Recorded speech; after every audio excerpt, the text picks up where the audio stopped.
podcast. So another totally rewarding chat. Ironically, this one is going to be probably, I'm going to make Duncan talk a little bit about minimum wage, which is a little bit about his soapbox and expertise around the world. It's coming after we spoke with someone about CEO pay ratio to employees. So this is kind of a cool flow. So how's it going, Duncan?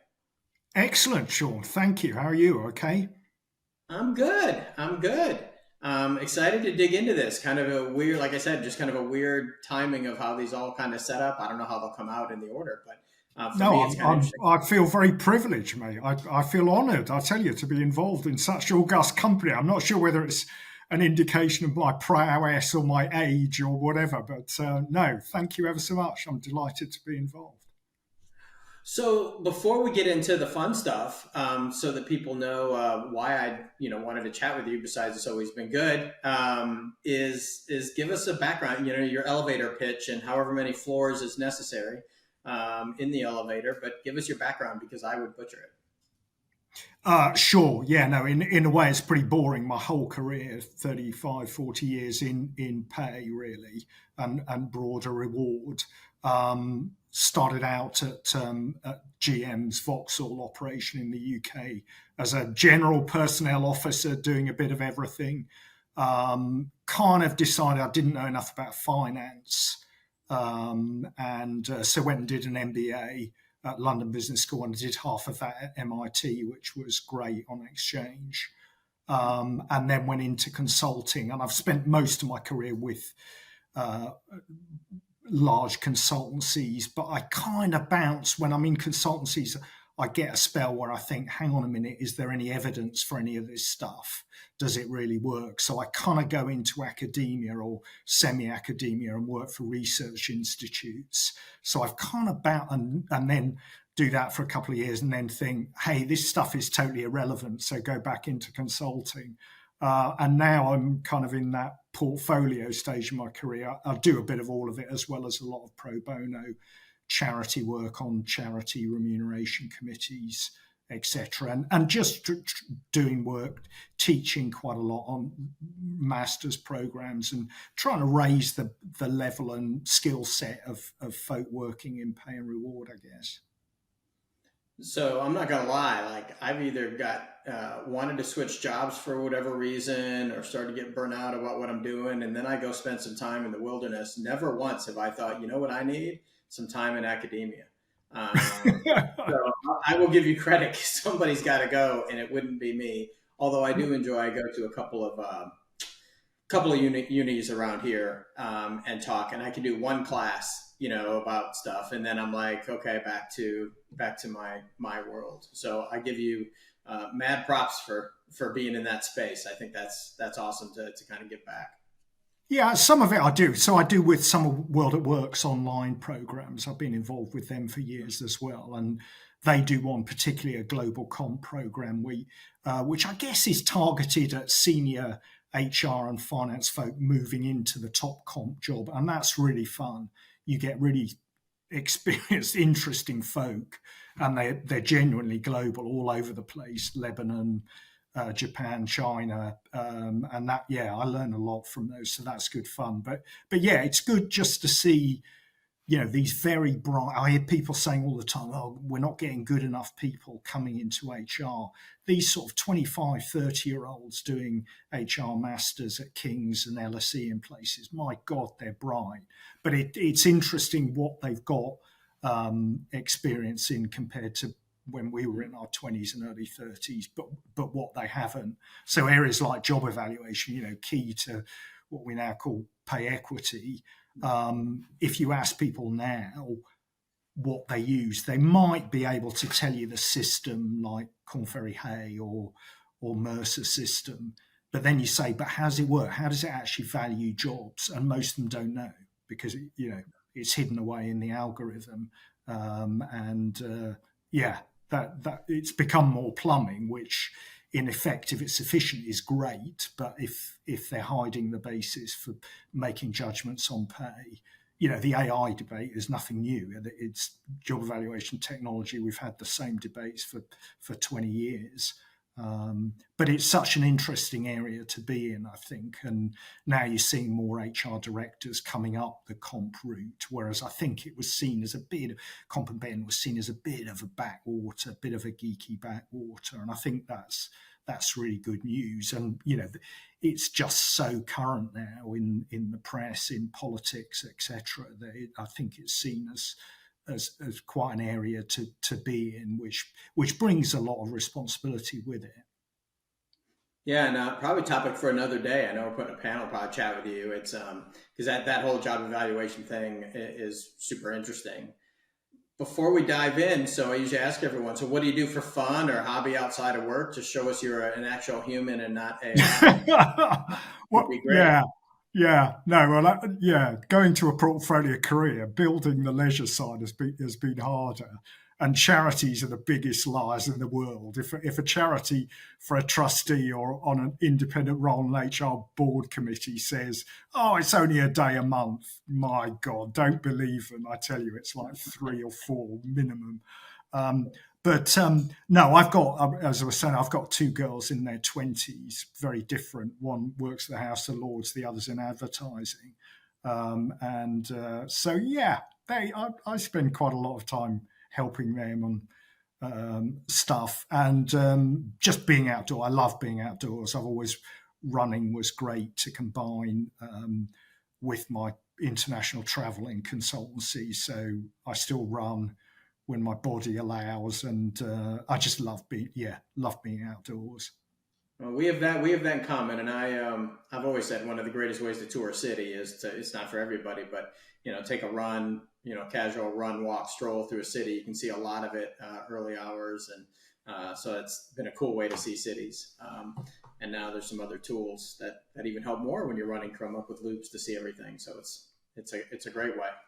And I So enjoy let me sport get as you on well. your, huh? I enjoy sports, and pay in sports I find fascinating. Was it '96? I think the US baseball season didn't finish because there was a Yeah. lockout of the players, and the arguments were over pay. And Towers, where I was then, we did some real interesting analysis around, is pay related to performance, and kind of, as you read about 43% of Smith and Nephew shareholders rejecting the 30% increase in their chief executive's pay proposed yesterday. You kind of think, have we learned much? Well, you've got go the other way. Are they going to get a salary cap in the EPL? And Yeah, does that mean that yeah. as a Gunners fan, I kind of like the fact that we overspend, which means we win more than we lose. But that'll be interesting to see how that works out when you put everyone on a level playing field. So let me get you on your soapbox. So before we get Sure. too far in, and so when we first chatted, so minimum wages, and I'm just going to start it off with why should people care about minimum wage, and why isn't it just a supply and demand issue in the marketplace? And let you kind of run with that from there. Um, yeah. It's dead interesting because the US and UK and Europe patterns on the minimum wage have varied significantly, with the US federal rate not moving for whatever it is, 20 years or something. But 20 years. in clear sectors and cities and states, we've got $15 and stuff at a more realistic level. I guess the UK positioned itself somewhere between Europe and the US, in that it didn't have a minimum wage until the Labour administration in 1997, but kind of got it, and now moved to a situation where just in last month, the UK achieved the long-term target it had set itself of the minimum wage being 2/3 of average earnings, which is high by continental European standards. That's high. Traditional economics view, classical economics would be, you'd be putting people out of work because that's uncompetitively high, but it hasn't. We've still So got very low. can you explain what that means for us Americans? Because they just bump the So, rate here. so yeah.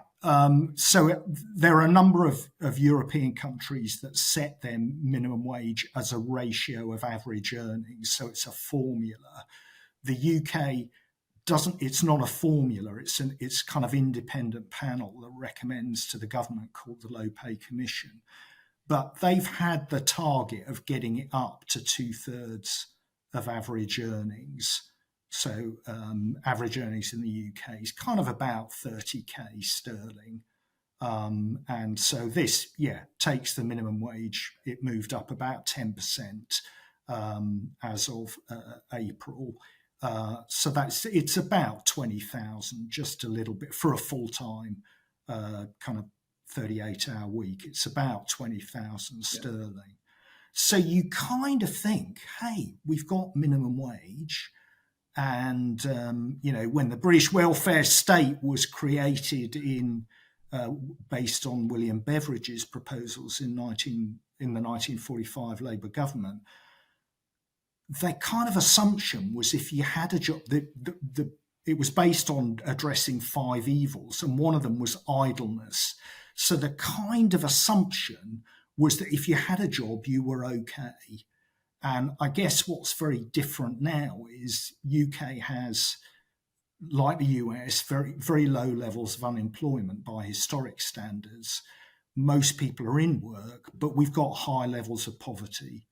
And so about a quarter of kids live in poverty. In some areas such as Scotland, it's higher. The majority of those kids have at least one parent in work. So in work poverty, I went and worked for 5 years for our HR institute here, the Chartered Institute of Personnel and Development, which kind of trains HR folks in the UK. We've got about 150,000 members. If you had said to me at the start of my career, we would have a big area on the website about in-work poverty, and it's one of the most visited areas of the website, I would have just said, what are you talking about? That's for charities and whatever. And yet that's it. It's one of the most popular areas of the website. So lots of academic debate for economists and sociologists or whatever on why we're in this situation, gig economy, whatever. But we are in a situation where a lot of people are not earning enough to live on. And estimates. But I think that's the argument here. So if I break that down, if I break 20K a year down, that works out to be about 10 quid an hour. Make the math easy for me. I know you might divide by 2080, but I'm a simpleton, so I'm going to divide by 2,000 and come up to about 10 quid an hour, which works out to be the minimum wage in a lot of states here. If you do the conversion, similar. So if you say cost of living similar-ish, and obviously, the debate between whether, you're in the Midlands or you're in London or you're somewhere else, cost of living changes. But here you're seeing 15 not be enough, and you're being some push to 20. And so I think it's similar. Like, we do have states that are lower because it's run by the state. But is 10, I guess I can buy the whole, you still have people in poverty because we have the same issue here. And if I equate that, I guess I thought 2/3 was higher of a larger number being an American. So how do you continue to move that up, right? Why is it important to move that up beyond the social standpoint of you've got people in poverty and it's the right thing to do, but then you press that with the economics, because here what we're seeing is, I don't know if you were aware, but some places in California have made the minimum wage in fast food to $20 an hour. And so the ramifications are, of course, the business is saying, well, okay, I'm just going to have less workers. So I still have to work to the same number. What you've told me now is my fixed cost for each one of these humans has gone up. And so for every 4 of you, I have to let one go. Visionary voices, bold breakthroughs. This is Shalley's Alley, where top recruiting minds spill their best-kept secrets live every Friday at 1 p.m. Eastern. Raw, unfiltered conversations on sourcing, hiring, and the future of talent, where we ask the tough questions no one else will. Tune in and level up. Yeah, I guess. So how do you see organizations, how do you see the country, how do you see the best way to economically handle it? Because that's always been the supply and demand. Yeah, I mean, in the UK, I guess it's, the answer to that is twofold. One is low pay has been getting nearer to an average number that's been falling in real terms. So since the financial crash in 2008, yeah, we still, in real terms, adjusted for inflation, the average worker is not earning what they were before the financial crash. And we haven't seen that. If you take in my lifetime, you take every prime minister and parliamentary government, there's been growth in real wages, bigger, smaller, but we've always had growth until this government. And various estimates, but we probably haven't seen a fall in living standards like this since the Napoleonic War.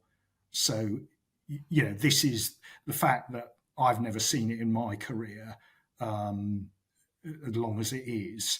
No wonder people are kind of struggling to understand and deal with it, because we haven't seen it in modern industrial times. So, yeah, the UK, I think in 2010, we were 11th in the league table of income, GDP per capita. We're now 23rd. So that average level has been falling back. So even people on average earnings are struggling.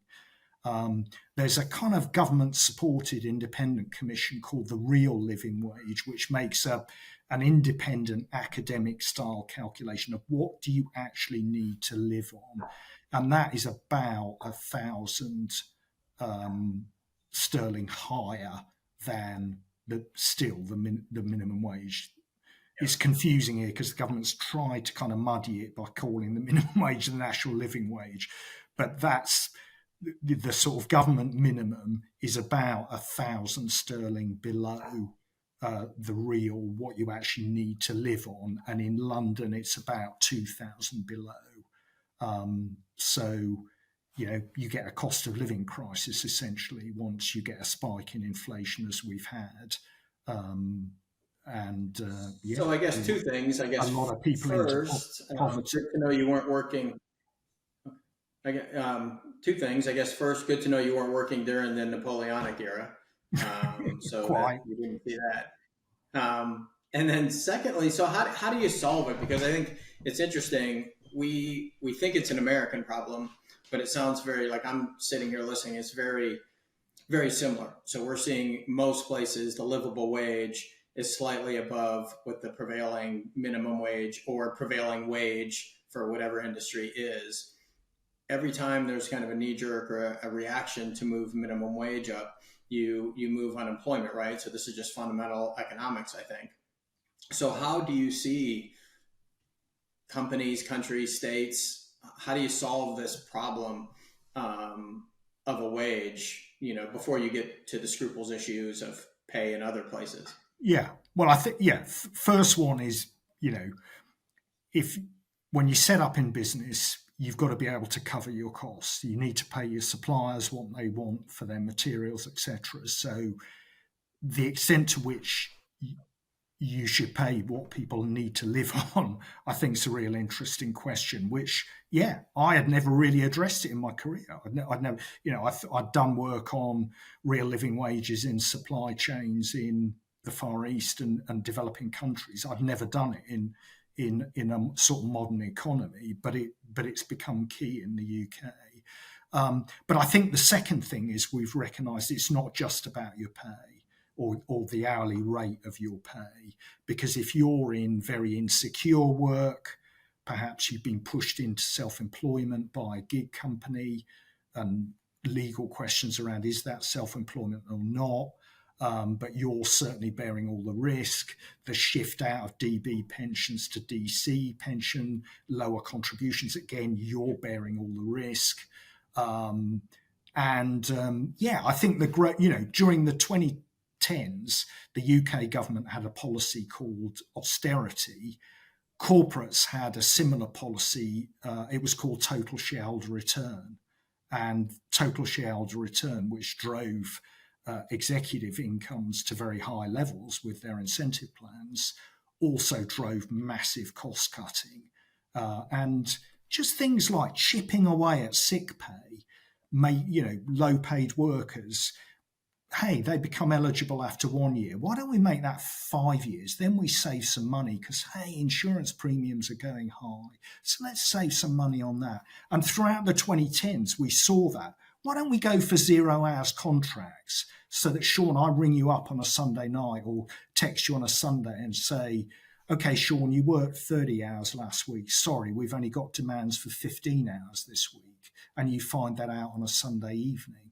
You know, that's a nightmare as well as the kind of absolute level of your pay. And that's where the growth in the UK economy was in the 2010s. It was in low skilled, flexible jobs. But the trouble with the flexibility was it was imposed. You know, there's lots of good things about flexible working. You know, it means mums with kids can work more. We've got good employment rate of parents with children. So there's some good features, but there's some bad features as well, which is if you're not earning enough to live on and you don't know what you're going to earn next week, you can really be in trouble. And I guess, you know, when I chat with HR people, they're not comfortable with a lot of these practices, but we've done it. We put in these 0 hours contracts. We put in the arrangements. You know, Uber and those companies, they have HR functions that claim, you know, self-employment gives these people freedom, etc. They can work when they want. And for some parts of their workforce, that, you know, if I'm a student or whatever, that's great. You know, if dad's supporting me like me and you, then that's great. Our kids can earn a bit when they want to. But if you're making your living like that, and you get told, oh, next week you've only got half your earnings this week, and you've got to pay the rent, that ain't good. And, you know, what have we seen as a result? We saw levels of mental ill health. We saw levels of health inequality massively grow. You know, if you're low income in the UK, you die 5 years earlier than a higher income person like me. You know, it's really impacting. And then guess what? COVID. And I think COVID with the cost of living crisis, I think HR finally, we got some influence at board level. And yeah, the majority, 2/3 of UK companies have done something. They've given a cost of living, having argued for 20 years that, oh, we don't take any account of inflation. It's down to corporate performance and affordability. Well, thank God they did, and they made payments to staff last year, because a lot of them would have been in serious trouble if we hadn't done, even at higher income levels, because now of the push in mortgage rates, you know, people are really struggling, and we've helped out. You know, and that's great. And I think we need to learn from that, and, you know, learn that, guess what, when a global pandemic hits, cuts to sick pay maybe don't look so good. And another great learning in the UK has been, if the commonest change to sick pay has been harmonisation, that companies recognised that executives sitting away in their suburban luxury house online in total safety with fantastic private medical benefits versus frontline customer service staff on the minimum wage serving you and me in the supermarket at risk of catching COVID. UK, not as bad as the US. You have got to have, you know, national health. You can't not insure people and not cover them for health wise. But even so, companies recognise this is totally inconsistent. If anything, the people on the front line should have the better medical benefits. And so you've seen those policies harmonised, which basically has been improving the benefits for lower paid workers. And again, we're relearning. The people who founded the HR Institute in the UK were the Quaker owners of businesses like Cadbury's, who they built a welfare state for their employees, partly out of their beliefs, but partly as well because they knew if they wanted a high-performing workforce, you don't worrying about where are your kids, are they ill, are they in school, have we got a home to go to? Give them housing, give them schools, give them hospitals, and actually, guess what? You get a better performance as a result. And I think we kind of lost that clarity, particularly in business, over the last 20 or 30 years, and it's taken a massive health crisis and a global cost of living crisis to kind of re-educate us, I think. So, I mean, kind of, I guess my last question would be, I guess, why don't you see supply and demand influencing the rates? So this is the thing, I guess, over the years I've thought would fix it. So obviously, if you have high unemployment, supply and demand basically says I can pay less, right? You're seeing companies struggling to find help, especially quality help. To your point, you get what you pay for, but it's not driving rates up. And so why is that? I mean, from an economic standpoint, why is supply and demand not doing what supply and demand you would traditionally think does to the pricing elasticity? Yeah, I mean, I think a number of features of the way the economy has grown, certainly in the US and UK, we've moved to more of a winner takes all economic model, where at the top level, whatever you are, not just corporate chief executives, if you're J.K. Rowling compared to Agatha Christie or whatever, you earn shed loads more at the top, but correspondingly at the bottom, again, debate over the changes. Is it decline of trade unionism, which is in the UK, like the US, below 10% of the workforce, and focused on that low paid, predominantly female. That's where ethnic minority folk are overrepresented. That's where migrant workers are overrepresented. The least powerful people in the labour market are operating at that level. And so they need protection, basically. I think the other factor we've learned on low pay, as well as, it's not just the pay, but benefits are pretty significant as well, particularly if the state's been cutting benefits, it's also about progression. And when I started at Vauxhall, we used to take on 80 apprentices, and within the senior management at Vauxhall then, I don't know, 20-25% of the management had come up from apprentice level. And now if you look at people who are low paid in the UK, say in the bottom 10% of earnings, it's fewer than 10% of them get out over a 5 to 10 year period. So if you're in low pay, you stay in low pay. And I'm doing a lot of work at the moment on skills pay progression, because we kind of got used to just buying in talent, really. The talent management emphasis was self-development, develop yourself and buy in the talent. And we're now realizing some of the effects of that, like importing labour market discrimination against women. And that's why we've got the publication of pay ranges and salary history discussion bands, which seem to be working really well, I understand. I only wish the UK would follow many of the US states that are doing it on that. But just addressing progression. But I think what we're seeing as well is that markets aren't perfect. They're influenced by power, they're influenced by politics, the whole behavioral economics, and I think there's growing recognition, just reading a review of Joseph Stiglitz's new book, and that seems to put a lot more emphasis on that economists need to recognize this factor of power and influence.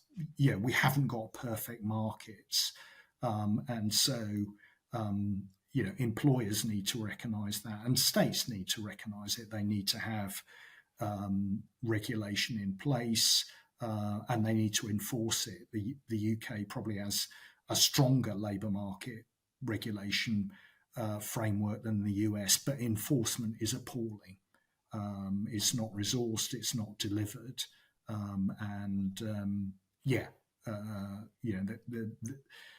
there's clearly things governments need to do, but employers need to do stuff as well. And I think that recognition of, talent management is not hiring people, who come in like me with a qualification from MIT and the London Business School. however you manage me, we're probably going to do okay. What you should be doing is more like X Factor, that there's a lot of people at lower levels in your organization who haven't had those opportunities but have great potential. So talent management should be about identifying and exploiting that potential.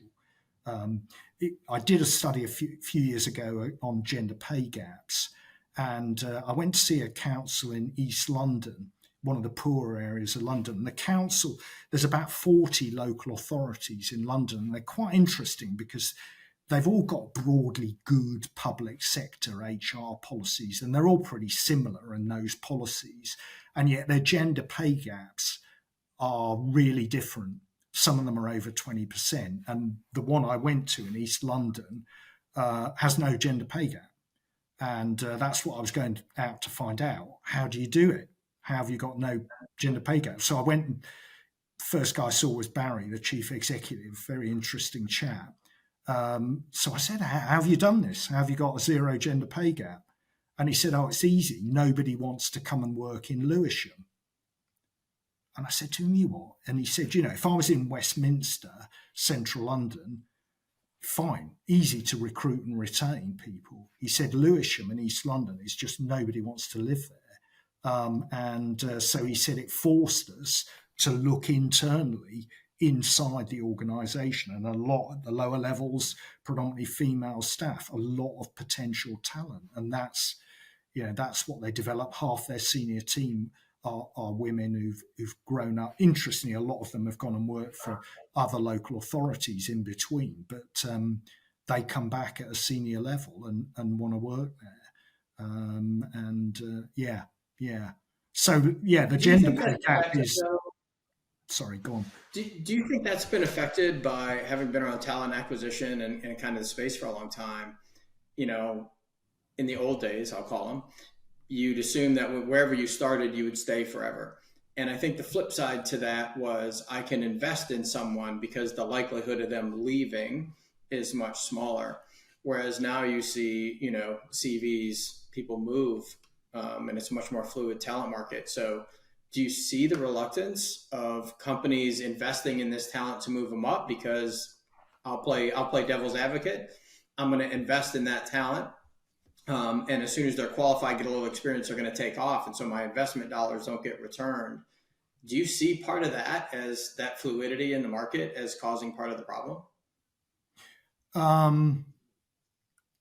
When the 2008 financial crash hit, UK training investment went like that. We don't have great measures, actually, of training investment. But the Office of National Statistics here does it in terms of days training per employee, and it about halved. And that's pretty typical in a recession because you cut training and cut advertising. What isn't typical was then in the recovery, which we had, which admittedly was pretty slow, it stayed there and it's still there. So the average UK company invests about half as much as the average continental European country in training. So I guess it's always going to be a balance. You're always going to need to recruit in maybe specialist skills or whatever, and grow some of your own skills, hopefully. I think we went very strongly too far to the let's just buy in from the market.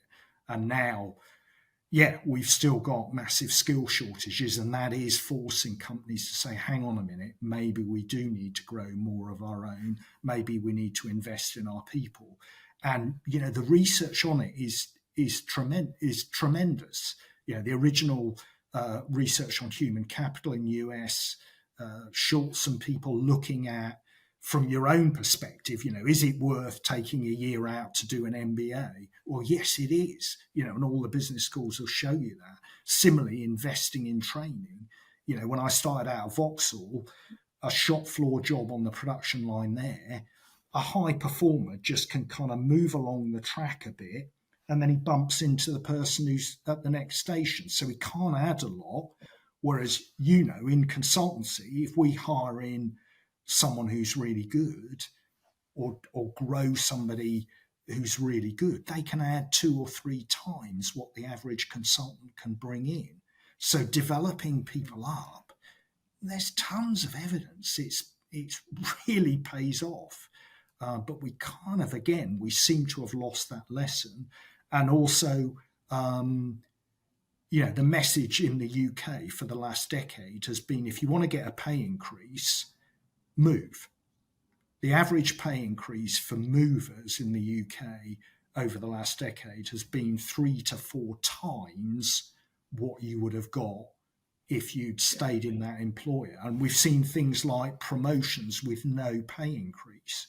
So here you go, Sean, have a greater responsibility, more stress in your life. And yeah, we're not going to give you any more pay. We might in the future if we're feeling really generous. It's really interesting, isn't it? And yet, our kids that's that the one to me is always environment. mind-boggling.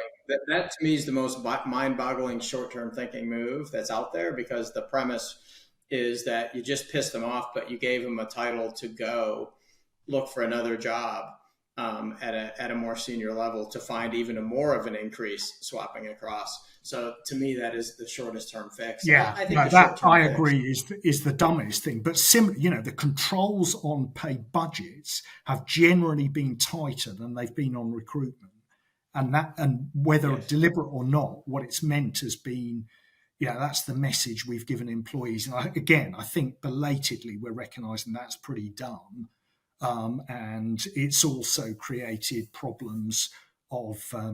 If you look in the civil service here, where we've got broader bands in the senior levels, you've got 2 groups of people in each band, and that's not to do with performance. It's to do with, were they internally promoted, which is the lower group, or were they externally recruited, which is the higher group. And that's evident throughout structures, and most of the private sector's done it as well. So again, I think we're seeing a rebalancing of that. That if you've got, again, predominantly female employees, a lot of analysis I do of gender pay gaps is that they're lower in the scale, they're less likely to be have been recruited in higher up the scale, and narrowing those scales in some cases is a good way to address your gender pay gaps. But sorry, I'm getting off the point on low pay a bit here. But No, I think I think it's all good. I think the Well, recognition on low pay is it's basically, that low is good. The lower pay budget award, hey, that's great. Whereas I think in some business at the moment, we should be saying, we're not paying these people enough. Let's pay them more. I think HR needs to have the courage to say, we're going to get higher returns if we pay them more. You and I probably in consulting, okay, when times are tough, budgets are tight, but generally, the controls are less than in many businesses on pay budgets, because there is that recognition that high performers can add significant amounts. I think too, the analytics that are out there, I think the tools and analytics, I hope it catches up sooner, will start to prove out your risk of resignation and turnover and tenure, and then you can add in training dollars. And this is the nerd in me. You can actually count how long it takes to get someone up to speed. Like, you can add so much data into a system now and run those analytics to say, actually, if we pay our people, 1 or 2 quid more an hour, which moves them from below, 2 quid would move them from, 1,000 quid under a year to 1,000 over. Actually, our net's going to be the same, plus performance will be better. Like, that math, I think, cannot be calculated. I think prior it was too much stuff, right? How do you deal with, point of sale data, plus store data, plus turnover, plus labor, and pull all that in? No humans could do that. But I think now we have the ability to do that. So I'm bullish that what'll happen, in my opinion, hopefully, is a couple of companies will see that. They'll become more profitable, and it won't be out of the goodness of some people's hearts that were trailers or that were laggards, but they'll realize, well, actually, to be more competitive, we have to do this. We kind of have to do the right thing because it's for the wrong reason. But I'm all good if everyone does the right thing for no matter what reason. So. Yeah, no, and I think, I know one of the other areas you wanted to talk about was tech, and whether, the rate of tech change has been driving de-skilling and low pay.